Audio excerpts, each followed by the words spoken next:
우리는 계속해서 마가복음 강해를 하고 있습니다. 조금씩 느린 걸음이지만 한 단어, 한 문장씩 그리고 그 당시의 시대를 떠올리며 마가복음을 처음 읽었을 그 독자들의 심정으로 돌아가 이해하며 이 마가복음을 이해하는 시간으로 채워졌으면 좋겠습니다. 지난주는 우리가 세례 요한의 삶을 통해서 행복하게 쇠하여 가는 한 사나이의 인생을 우리는 살펴보았습니다. 세례 요한이 준비된 자로서 이 세상에 주님의 길을 예비하는 자가 되었고 그 시작은 죄 사함을 받게 하는 회개의 세례를 전파하는 것이었다라는 것입니다. 그래서 오늘은 그 세례의 의미에 대해서 집중적으로 우리 같이 함께 말씀을 나누는 시간 가졌으면 좋겠습니다. 여러분은 세례를 언제 받으셨나요?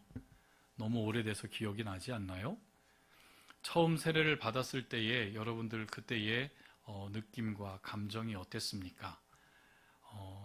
세례를 받으신 후에 여러분들은 정말로 성령 하나님께서 임하셔서 여러분의 삶이 극적인 변화가 있었나요?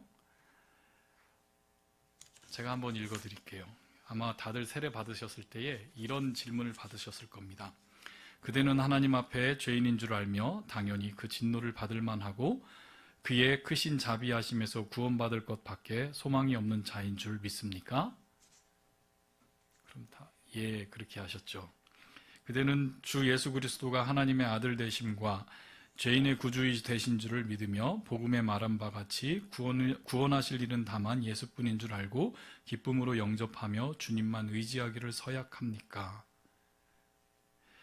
그대는 지금 성령의 은혜만 의지하고 그리스도를 쫓는 자 되어 그대로 힘써 행하며 모든 죄를 버리며 말씀과 가르침과 모범을 따라 살기를 작정하며 서약합니까? 그대는 교회의 관할과 치리에 복종하고 교회의 덕을 세우며 세례 교인의 의무를 다하고 권리를 바르게 행사하기로 서약합니까? 이 질문에 다들 예 또는 아멘으로 대답했을 거라고 생각합니다. 참 세례를 받는 그때 그 시절로 돌아가면 각자 어떤 마음으로 세례를 받았는지는 각자가 다르겠지만 평범한 마음으로 아마 받아들여지는 않았을 것 같습니다. 사실 우리 신앙의 선배들은 이 초대교회의 선배들은 세례를 받는 것을 정말로 소중한 역사로 받아들였고 정말로 힘들게 세례를 받았음을 교회의 역사는 증명하고 있습니다. 그것을 카타쿠메누스라고 하는 말로 그들은 이해합니다. 카타쿠메누스라고 하는 그 이야기는 새 신자가 새로운 자가 초대교회에 초대되어져서 그가 교인이 되기 위한 그 방법을 과정을 밟는 그 과정을 바로 카타쿠메누스라고 하고 있습니다. 당시 세례 요한이 베풀었던 이 세례는 세례 요한만 베풀었던 그리고 우리 기독교 안에서만 있었던 특별한 예식은 아니었습니다. 다른 경건운동 단체들이 그 당시에는 참 많이 있었고 그 당시 팔레스틴 지역에서는 이렇게 세례를 베푸는 일들이 참 많이 있었다라고 합니다. 그런데 그들이 베풀었던 세례는 자신들이 원하는 자신들이 이루고 있는 공동체라고 하는 경건한 그 공동체의 일원이 되기 위한 회원이 되기 위한 마지막 단계로서의 세례를 그들은 베풀었다라고 하는 것이에요. 그런데 세례 요한이 베풀었던 이 세례의 특별한 점은 바로 교인이 되기 위해서 당시 교회라고 하는 것이 없었잖아요. 그냥 모든 유대인들이 다 같이 함께 있었던 그 당시에 예수의 길을 준비하는 하나님께서 준비된 자로 예수의 길을 준비시키는 그 예식으로서 그 세례 요한의 세례를 사용하셨고 그리고 백성들이 세례를 받음으로 해서 하나님의 말씀을 듣게 되고 그들이 회개에 이르도록 하는 그 길로서 그들은 회개를 받아들였다라고 합니다. 그런데 이제 예수님을 믿는 사람들이 점점점 많아지고 그리고 교회의 공동체들이 전 세계에 퍼지기 시작했었던 그 시점에는 교회는 커다란 위기에 빠졌습니다. 왜냐하면 박해자들이 있었기 때문이죠.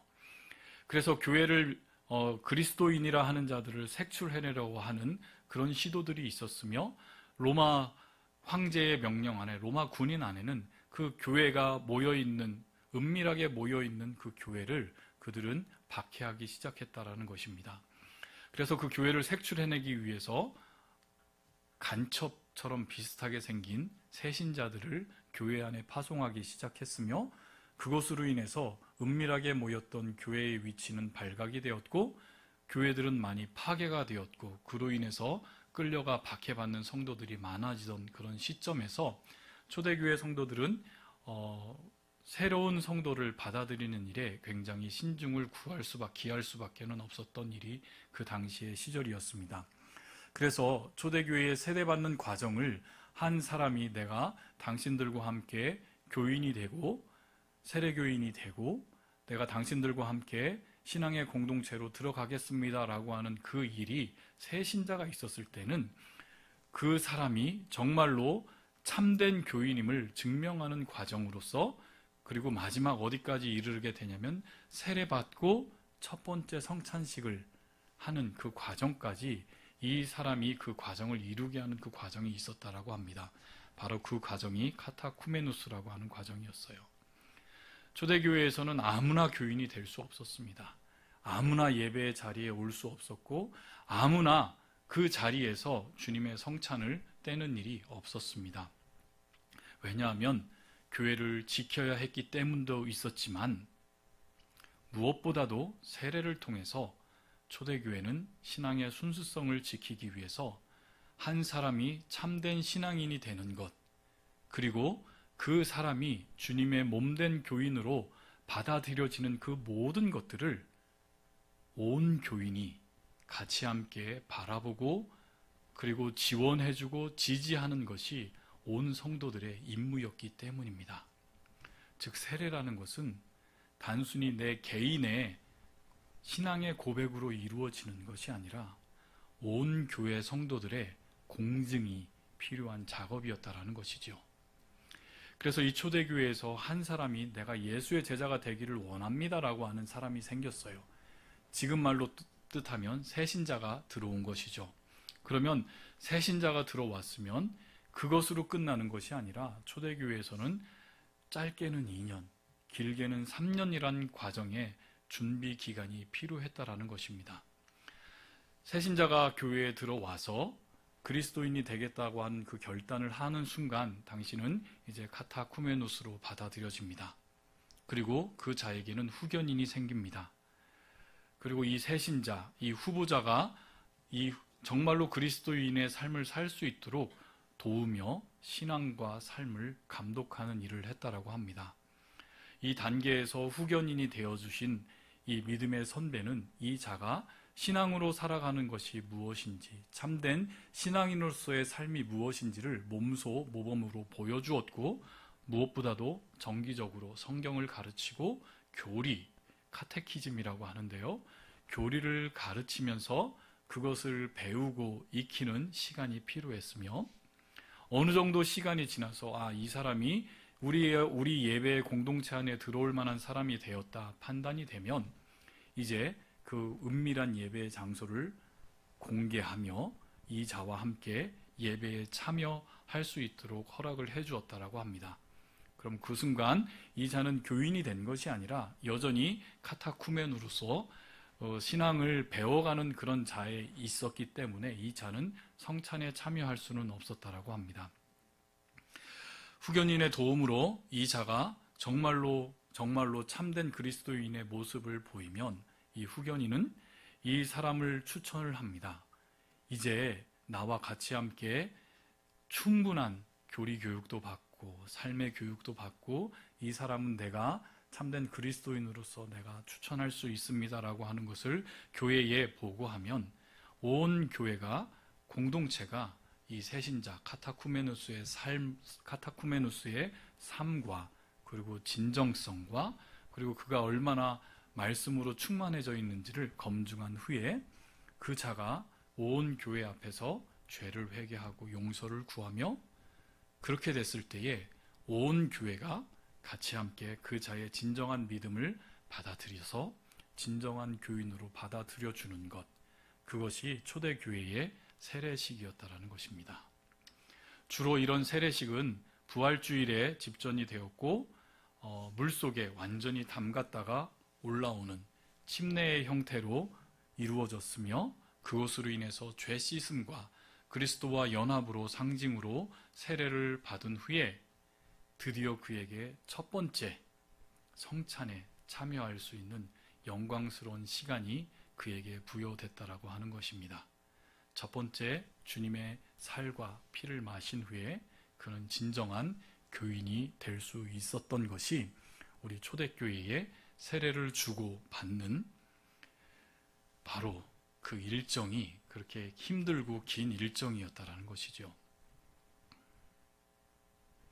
한 사람이 참 그리스도인이 되어서 우리 교회 안에 받아들여지는 그 일은 사실 이렇게 어렵고 힘든 절차를 거쳐야 됨이 사실입니다.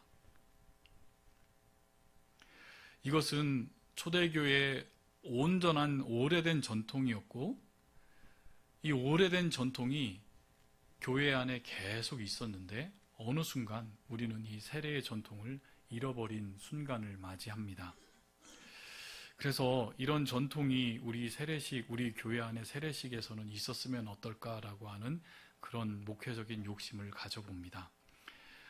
우리 안에 하나님께서 은혜를 허락하여 주셔서 새로운 사람, 그러니까 교회에서 교회로 이동한 사람이 아니라 정말로 아무것도 없는 상태에서 예수님을 믿겠다고 오신 그런 분들이 와서 정말로 우리 교인으로서 세례를 받겠다고 하는 그런 일들이 있다면 우리 지사님들이, 우리 장로님들이 이렇게 후견인이 되어주셔서 오랜 기간 동안 삶을 나누고 성도의 삶이 무엇인지 신앙의 모범을 전수해주고 또 성경도 가르쳐주고 교리도 가르쳐주는 그런 시간이 지난 후에 이 새신자의 믿음의 변화를 통해서 온 교회가 그의 믿음을 받아들이고 인정해주고 우리 교인으로 맞아주는 그런 참된 세례식 말입니다. 그리고 그와 함께하는 그 첫 성찬 예식이 얼마나 깊고 큰 의미로 우리 모두에게 큰 은혜를 줄까요, 여러분? 근데 요즘 우리는 세례를 주고받는 것이 얼마나 쉽게 주고받아 왔는지 모릅니다. 사실 우리가 같이 함께 신앙생활을 하면서 이런 의미로서의 세례를 받는 세례식을 받아서 이렇게 깊은 마음으로 큰 울림으로 있는 그 첫 번째 세례식을 기억하는 것은 참 쉽지 않은 일인 것 같아요.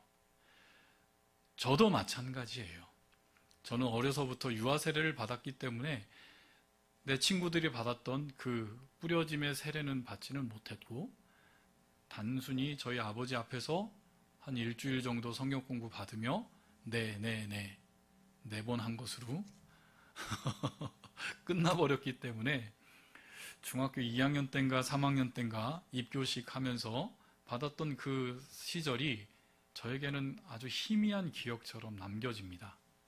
왜냐하면 이런 의미와 이런 중요한 지점을 잃어버리는 그런 세례를 참 많은 교회들이 주었기 때문입니다. 여러분, 진중세례라고 하는 그런 세례를 들어보신 적 있으시죠?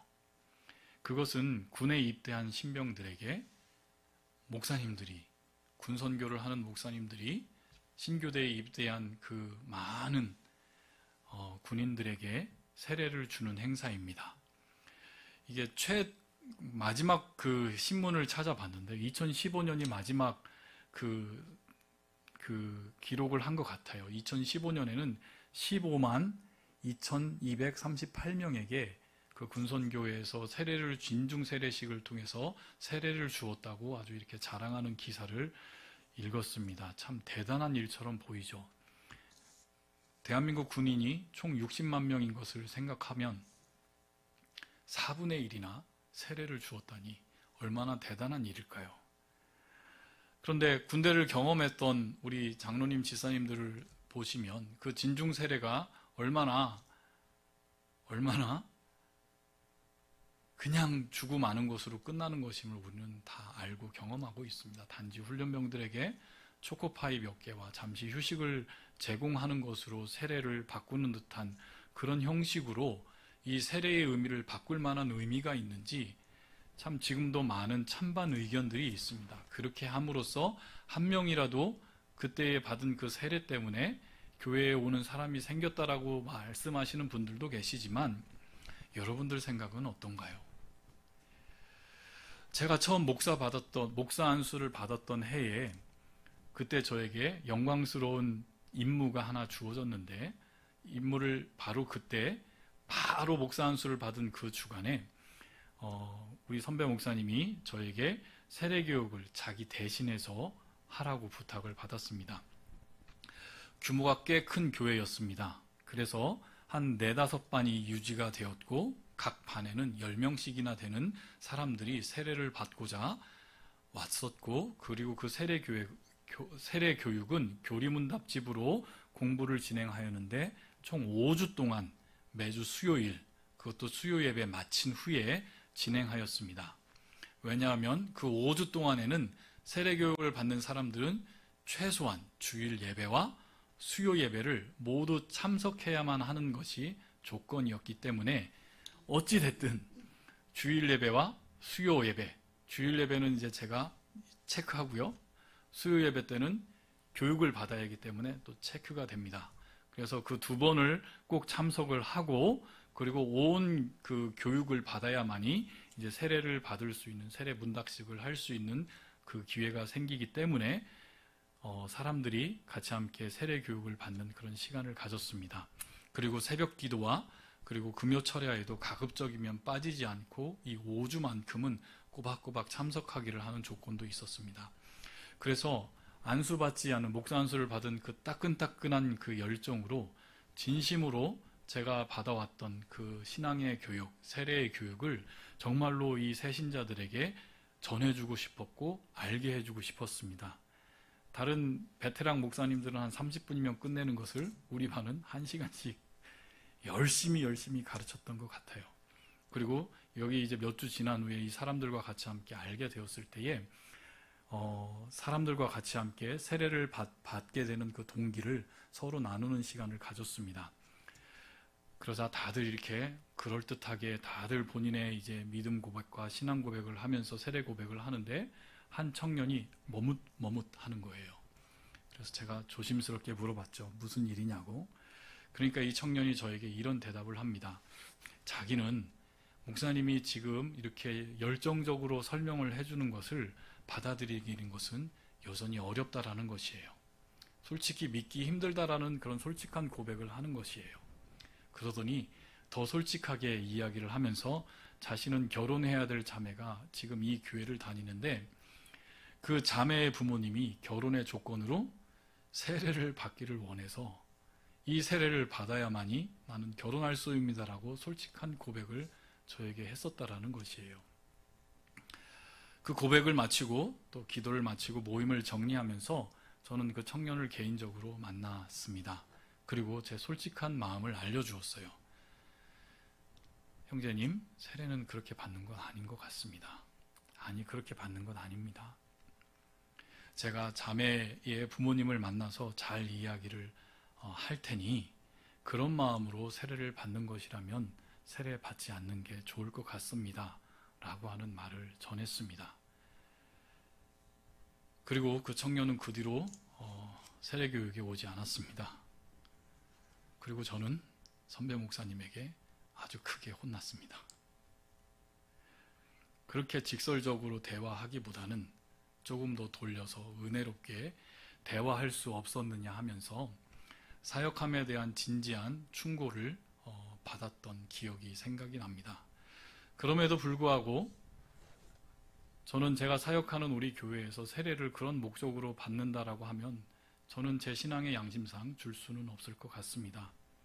왜냐하면 세례를 받는 것은 결혼을 한다는 것, 결혼을 하기 위한 전제 조건으로 할 만큼, 이용할 만큼 그렇게 가치 없는 것이 아니기 때문입니다. 또 다른 세례의 경험 이야기를 듣는 시간이 있었습니다. 그것은 제가 대학생 때 터키 지역의 선교사님들을 찾아가는 그 여행을 다녔던 적이 있었는데요. 그때 충격적인 이야기를 들었습니다. 터키 지역은 아랍 지역이기 때문에 이 선교사님이 10여 년이 넘게 정말로 사역을 해도 한 영혼 구원하기 힘든 그런 실정에서 그곳에서 힘들게 사역을 하다가 드디어 한 자매를 만나고 그 자매와 함께 그 가정교회에서 같이 예배드리고 말씀으로 잘 양육하며 신앙성장하다가 갑자기 이 자매가 이 선교사님에게 자기가 세례를 받고 싶다고 말을 했다고 합니다. 사실 그리고 자기가 세례를 받으려고 하는 그 사실을 자신의 가족들에게도 이야기했다고 해요. 지금도 마찬가지지만 이슬람 국가에서는 종교를 개종하는 것, 특별히 기독교로 개종하는 것은 그들에게는 너무너무 수치스러운 일이에요. 가정의 수치로 여겼고 그의 아버지와 그의 남자 형제들, 오빠와 남동생이 그 딸과 여자 형제를 죽여도 되는 관습법이 그들에게는 아직도 있는 곳이 이슬람 지역이라고 합니다. 그것을 명예살인이라고 해요. 그 전통을 아는 선교사님은 너무너무 놀라서 그렇게 하지 않아도 된다고. 너의 믿음이 이미 확인되었고 네가 그리스도를 믿는 참된 제자임을 아는데 너 그렇게 죽음을 선택하는 삶을 살지 않아도 된다고 그렇게 부탁을 했는데 예수의 참된 제자로 살기로 약속한 이 자매는 끝까지 자기는 세례를 받겠노라고 고백을 하였다고 합니다. 죽으면 죽으리라라고 선교사님에게 고백을 했다라는 것이죠. 그래서 선교사님과 그 가족들 몇 안 되는 그 교회 공동체는 정말로 눈물의 세례식을 그 자매에게 주었다고 합니다. 그 후로 그 자매는 집으로 돌아가지 못하고 선교사님 집에서 그리고 터키 전역에 있는 가정교회를 전전하며 가족들의 추적을 도망하며 살아가야 되는 삶을 살았다는 이야기를 들었습니다. 여러분, 내가 받은 세례는 어떤 세례였습니까? 오늘 본문에서 우리가 읽어낼 수 있듯이 세례 요한이 물 세례를 주는 사역은 당시 있었던 많은 경건한 공동체 안에서 자신의 회원들을 받아들이기 위한 작업으로서의 세례가 아닌 백성들로 하여금 하나님의 말씀을 듣게 하였고 그 하나님의 말씀을 듣는 자들이 하나님 앞에 나와 죄를 회개하며 죄 사함을 받게 하며 그 사역을 통해서 예수님의 사역을 준비하는 그 사역으로서 이 세례의 사역이 전파되었다라는 것이지요. 그리고 이 세례는 실질적으로 누가 명령하신 예식입니까? 우리 주님께서 명령하신 예식이에요. 마태복음 28장 19절 말씀에 그러므로 너희는 가서 모든 족속으로 제자를 삼아 아버지와 아들과 성령의 이름으로 무엇을 주라고 했죠? 세례를 주고라고 이야기를 나눴습니다. 그러니까 세례를 주고 받는 것은 바로 무엇이라고요? 주님의 명령이라는 것이에요. 제가 한참 대학생 되었을 때에 어느 한 굉장히 삐딱한 친구가 있었어요. 하늘에 다니는 친구였는데 이 친구는 부모님이 교회 다니지 않는 상태에서 이제 예수님을 믿게 된 친구였어요. 근데 얼마나 똑똑하냐면 자기는 끝까지 세례를 받을 수 없다라는 것이에요. 왜 그러냐 그랬더니 세례를 받는다고 해서 구원을 받는 것도 아니고 그냥 통과 의식처럼 자기는 느껴져서 그 세례 의식을 자기는 받지 않겠다라는 이야기를 항상 친구들에게 했었던 그 친구 이야기가 생각이 났어요.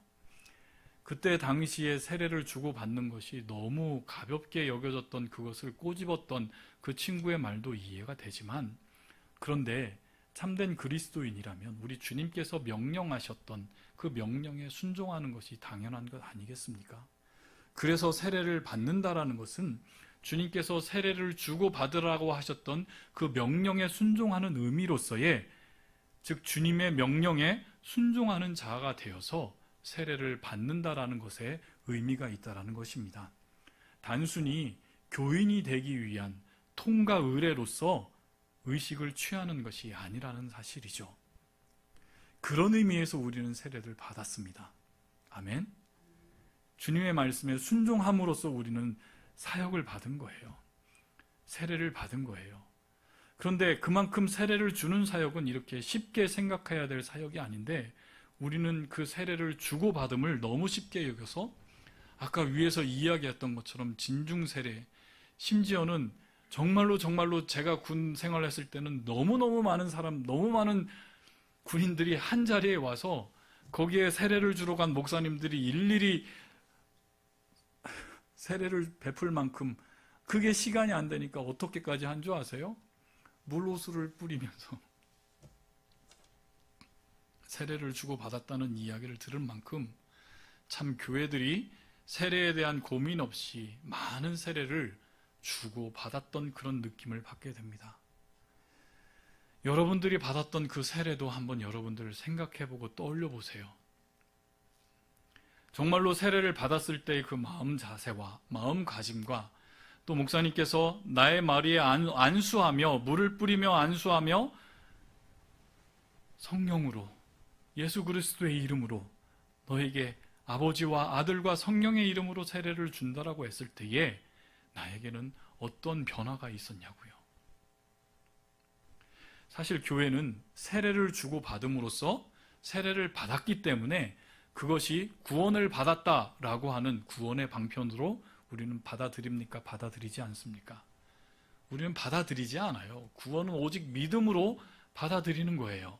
세례를 받았다고, 세례를 안 받았다고 구원을 받지 못한다는 것은 없습니다. 그런데 카톨릭에서는 이 세례를 받아야 구원을 받는다라고 하는 가르침이 상당히 최근까지도 있었다라는 것이에요. 그래서 그들은 세례를 받아서 세례명을 받는 것이 바로 구원받음의 표징처럼 생각을 했기도 하였고, 어떤 자들은 그 세례 받는 것이 너무 무섭고 무거워서 죽기 직전까지 자기 마음대로 자기 욕망대로 살다가 죽기 직전에 신부를 자기 집 앞에 불러서 거기서 병상에서 죽기 전에 세례를 받는 그런 영화를 우리가 많이 봤었던 것도 기억이 납니다.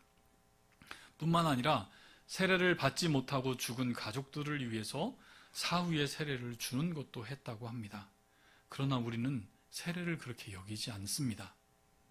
세례는 믿음의 성도가 자신의 신앙의 성장, 자신의 믿음을, 자신의 신앙을 성령님께서 역사하시는 도구로 우리가 사용되어져서 우리의 믿음의 고백을, 우리의 신앙의 고백을 어디 앞에서 고백하는 것일까요? 교회 앞에서요. 교회 앞에서 처음 고백하는 것이며, 그리고 온 교회 성도들은, 온 교회는 참된 성도의 그 참된 처음의 고백을 믿음으로 우리가 받아 주어서 그 자가 교회의 일원이 되었음을, 우리와 한몸 되었음을 확인해주고 인정해주는 자리가 바로 세례식, 세례의 자리라는 것입니다. 여러분, 한번 확인해 볼까요? 요한복음 3장 5절 말씀에 보면은요, 예수께서 대답하시되 진실로 진실로 너에게 이르노니 사람이 물과 성령으로 나지 아니하면 하나님 나라에 들어갈 수 없느니라고 말씀을 했습니다. 하나님 성부와 성자와 성령의 이름으로 세례를 받는다라는 것은 바로 우리의 죄가 씻음을 받는 의식이며, 죄를 씻는 것, 즉 죄사함이라는 것은 바로 저와 여러분이 세례를 받는 그 자리에서 예수님과 함께 연합되어지는, 예수 그리스도와 내가 바로 붙어서 영원히 살게 되는 그 의미를 행하는 의식이 바로 세례였다라는 것입니다. 그래서 이 세례는 교회 밖에서 이루어지는 것이 아니에요. 어디에서 할 수밖에 없는 겁니까? 교회 안에서. 이 교회 안에서 이루어질 수밖에 없는 예식이고, 바로 진실한 고백, 내가 세상 밖에서, 예수 밖에서 살다가 내가 예수 안으로, 교회 안으로 들어와 그에게 온전히 복종하겠다라고 하는 그 고백을 한 자들에게 비로소 베풀게 되는 것이 바로 세례로서의 의식이 있었다라는 것입니다. 골로새서 2장 2장 12절을 보면 너희가 세례로 그리스도와 함께 장사한 바 되고 또 죽은 자들 가운데서 그를 일으키신 하나님의 역사를 믿음으로 말미암아 그 안에서 함께 일으키심을 받았느니라 라고 이야기를 하고 있어요. 골로새서 2장 12절 말씀에 우리가 주목해서 봐야 될 단어가 있어요. 바로 그 단어는 바로 뭐냐면 함께라고 하는 단어예요. 너희가 세례로 그리스도와 함께 장사한 바 되고 또 죽은 자들 가운데서 그를 일으키신 하나님의 역사를 믿음으로 말미암아 그 안에서 함께 일으키심을 받았느니라라고 성경은 거듭해서 함께라는 것을 기록하고 있어요. 즉 그리스도와의 연합을 이야기하는 것입니다. 우리는 이 마가복음을 이제 조금만 더 뒤로 가면 우리 본문 바로 뒤에 예수님께서 세례 받으시는 장면을 우리는 읽게 됩니다. 바로 예수 그리스도께서 예수님께서 우리와 똑같이 되셔서 우리와 동일시 되셔서 예수님도 역시 요한에게 물 세례를 받으시는 장면을 우리는 곧 읽게 돼요. 세례요한이 세례를 받으러 오는 예수님을 보면서 어떻게 당신께서 나에게 세례를 받으러 오십니까? 나는 당신께 세례를 베풀 수가 없습니다. 내가 당신에게 세례를 받아야 되는데 어찌입니까? 라고 하는 질문에 아니야 요한아, 이렇게 하는 것이 하나님의 의를 이루는 것이니 허락하라 라고 하면서 예수님께서 우리와 동일하게 물로 세례를 받으셨다라는 것입니다. 그것도 성부, 성자, 성령의 이름으로 세례를 받아 우리가 주님과 같이 세례를 받는 그 의식을 통해서 우리는 주님 안으로, 우리가 주님 안으로 들어감으로써 주님께서 통과하신 그 사망을 통과하고 내가 예수 그리스도께 동참된 자가 되어서 예수 그리스도와 함께 살아남을 고백하는 그 자리가 바로 세례라는 것이에요. 그러니까 나 자신은 죽고 그리스도와 연합하여져서 다시 살아남을 인정하고 고백하는 자리가 바로 세례의 자리였다라는 것입니다. 그런데 사실 그 자리에서 나 자신을 죽이는 것이 전제 조건인데 여전히 나를 부인하며 살아가는 것, 그런 삶을 감당하지 못하는 것을 우리는 항상 발견하게 됩니다.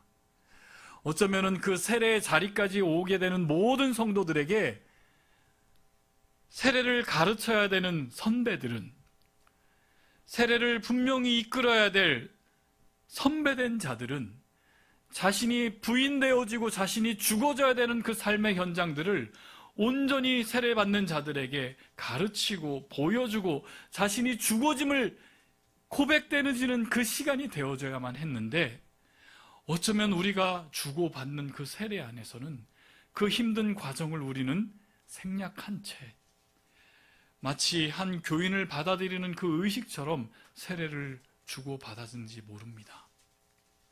다시 한번 우리 생각해 볼까요? 로마서 6장 3절에서 8절 말씀을 통해서 세례의 의미를 우리 다시 한번 생각해 보고 고민해 보는 시간 가졌으면 좋겠습니다. 같이 한번 읽어 볼까요? 무릇 그리스도 예수와 합하여 세례를 받은 우리는 그의 죽으심과 합하여 세례를 받은 줄 알지 못하느냐? 그러므로 우리가 그의 죽으심과 합하여 세례를 받음으로 그와 함께 장사되었나니 이는 아버지의 영광으로 말미암아 그리스도를 죽은 자 가운데서 살리심과 같이 우리로 또한 새 생명 가운데서 행하게 하려 함이라. 만일 우리가 그의 죽으심과 같은 모양으로 연합한 자가 되었으면 또한 그의 부활과 같은 모양으로 연합한 자도 되리라. 우리가 알거니와 우리의 옛 사람이 예수와 함께 십자가에 못 박힌 것은 죄의 몸이 죽어서 다시는 우리가 죄에게 종노릇하지 못하게 하려 함이니 이는 죽은 자가 죄에서 벗어나 의롭다 하심을 얻었느니라. 만일 우리가 그리스도와 함께 죽었으면 또한 그와 함께 살 줄 믿노니. 무슨 말이에요? 우리가 받았던 그 세례 안에는 우리가 예수와 합하여, 어떻게 해요?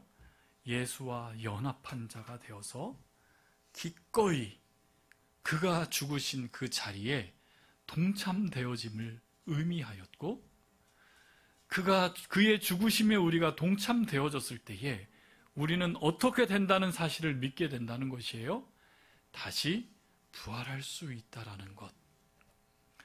의로운 자로 다시 살아나기 위해서, 내가 하나님 자녀로 살아가기 위해서 우리는 어느 자리로 간다는 얘기예요. 죽음의 자리로 간다는 얘기예요. 바로 그 죽음이 내 이름으로 내 인간된 나 자신의 죽음이면 나 자신의 죽음으로 끝나버리는 것이에요. 그런데 그 죽음은 내 죽음이 아니에요. 세례라고 하는 그 자리를 통해서 우리는 예수 그리스도와 합한 자가 되어서 예수 그리스도가 죽으신 그 죽음으로 우리는 가게 되었고, 예수 그리스도께서 사망에 이르셨지만 그는 사망의 권세를 이기시고 부활하신 예수 그리스도 안에서 합하여져서 나는 그의 죽음에 동참되어서 예수가 사망하고 이기신 그 부활하신 안에 나도 동참되어서 나도 부활됨을 증거하는, 나도 부활할 수 있음을 고백하는 그 자리가 바로 세례가 받는 의미였다라는 것입니다. 단순히 막 목사님이 뭐라고 불러줘서 뭐라고 불러줘서 뭐라고 불러줘서 그게 아니라, 목사가 여러분에게 물어보는 그 모든 질문들은 사실 우리 모두가 다 해야 될 고백이고, 그 고백 안에는 내가 죽었습니다. 그런데 나는 예수와 합한 자가 되어서 나는 부활할 수 있습니다라고 하는 그 진정한 고백의 자리가 바로 세례를 받은 그 자리에 있었음을 우리가 기억했으면 좋겠습니다. 아주 먼 기간 동안 10년이 지나고 20년이 지나고 30년이 지나고 어쩌면 40년이 지난 먼 세월 속에 우리가 세례를 받았음이 기억나지 않는다면 지금 이 순간 이 말씀으로 우리가 그런 의미로 세례를 받았음을 여러분들 기억했으면 좋겠습니다. 그러니 터키에서 그 터키 선교사님에게 세례를 받았던 그 자매의 고백이 마음에서 떠나질 않습니다. 목숨 걸고 죽음을 각오하고 세례를 주고 받았던 그 귀한 믿음의 고백의 현장을 말입니다. 다시 한번 여러분들에게 묻습니다. 우리는 세례교인 맞습니까?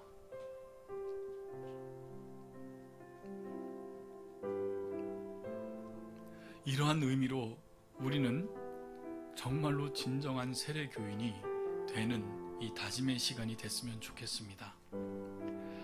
우리의 삶을 살아가며 여전히 나 자신을 부인하지 못한 채 나 자신이 여전히 파닥파닥 살아있음을 발견할 때마다 우리의 세례에 임하였던 그 은혜를 여러분들 기억을 떠올려 보셨으면 좋겠습니다.